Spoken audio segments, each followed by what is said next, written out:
aujourd'hui, il y a pratiquement une thèse qui est soutenue par mois uniquement en langue anglaise. Et on ne peut plus, je veux dire, aucun chercheur ne peut plus maîtriser la littérature scientifique sur les Kurdes. Il y a des centaines de bouquins. Une division des Kurdes, sur lequel j'ai insisté, continue encore aujourd'hui, mais graduellement, depuis une trentaine d'années, une vingtaine d'années, on a une transformation à la fois du Moyen-Orient, mais aussi de l'espace kurde. La transformation du Moyen-Orient s'explique, je crois qu'on peut le dater de 1991. 1991, c'est la deuxième guerre du Golfe. L'Irak occupe le Koweït en 1990. Les Occidentaux interviennent, à commencer par les États-Unis, mais la France aussi. Il y a eu une révolte chiite dans le sud de l'Irak et une révolte kurde dans le nord de l'Irak. Le président Bush, le père de Bush actuel, décide de maintenir Saddam Hussein au pouvoir, malgré sa défaite. Et puis, au sud, Saddam Hussein peut massacrer comme il veut. Et sans doute, il y a eu peut-être 100 000 exécutions tout de suite après l'éclatement de la révolte chiite. Au nord, il y a des caméras, il y a des chaînes de télévision du monde entier.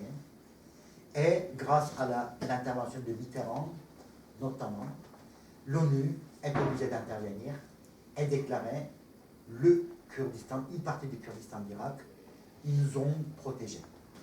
Et cela permet graduellement la naissance d'une région autonome kurde qui va se transformer à partir de 2005 en une région fédérée qui est très largement pacifiée, qui a beaucoup de beaucoup de potentialités économiques. En Turquie, la situation a évolué aussi, non pas parce que le contrôle de l'État central sur le Kurdistan a diminué, mais au bout de 35 ans de lutte armée et de répression massive,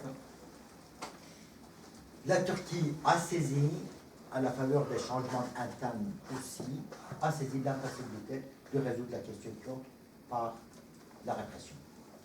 Très largement pacifié, mais il y a eu quand même des conflits internes sur lesquels on peut revenir si vous voulez par la suite dans la discussion.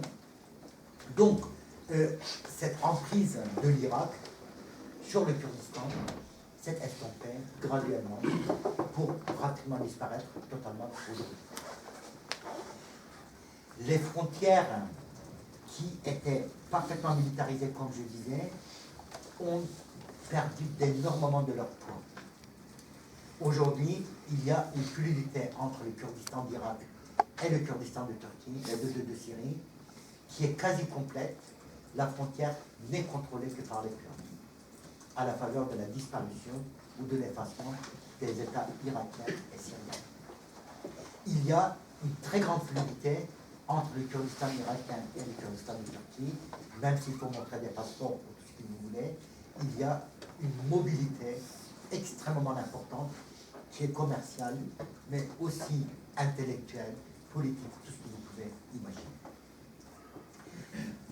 La situation va mieux.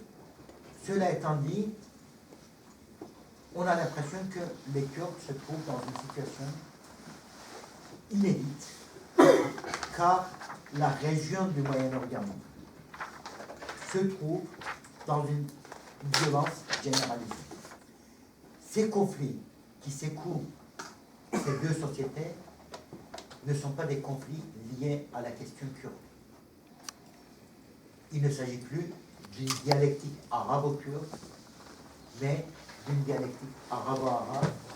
Ce sont des protagonistes arabes qui sont en guerre, et c'est la société syrienne arabe ou la société irakienne arabe qui est en train de s'effondrer, voire, dans certains cas, disparaître. Et on dirait qu'à la limite, même si demain le Kurdistan quittait ces deux pays, déclarait son indépendance, aussi bien en Irak ou qu'en Syrie, le conflit irakien ou le conflit syrien ne changerait pas de sens. Concernant la Syrie, si on devait transposer le conflit syrien dans le cadre de la France, d'un pays comme la France, cela signifierait 750 000 morts, 32 millions de déplacés et de réfugiés, et les villes comme Rennes, Lille, Marseille n'existeraient plus en 3 ans. Donc voilà, effectivement, il y a une dynamique de destruction des sociétés qui sans doute était inédite depuis 1915 dans la région et qu'on peut comparer à ce qui s'est passé en Allemagne nazie ou en Europe sous l'Allemagne nazie. Et donc, on a vu l'espace des politiciens kurdes agissant sur un plan légal s'élargir et les négociations entre le PKK, qui est le principal acteur kurde en Turquie, et le gouvernement de Turquie se mettre en place.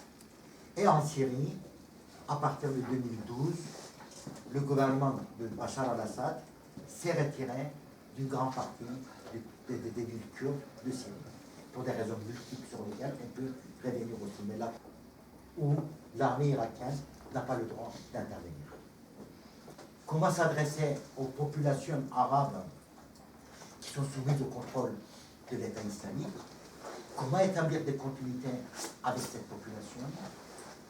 Et si on n'arrive pas à établir des continuités, comment s'imaginer comme une île au sein d'un océan qu'on ne maîtrise plus? Et c'est vrai que pour les Kurdes, je crois, la question principale aujourd'hui, ça va être cela: quel type de réponse à apporter à cette évolution? Certes, on peut dire qu'on est civilisé, on accepte des valeurs occidentales, ou on est dans une quête de démocratie radicale. On veut refonder la cité démocratique sur une base entièrement nouvelle, mais que faire lorsqu'il y a de telles difficultés? Et je crois que bon, je vais m'arrêter là pour dire que bon, la violence qu'on avait imaginée, exclue ou faisant partie dans une partie du Kurdistan est toujours là, sauf qu'elle a considérablement changé, et elle a changé aussi la donne kurde. Merci Ami.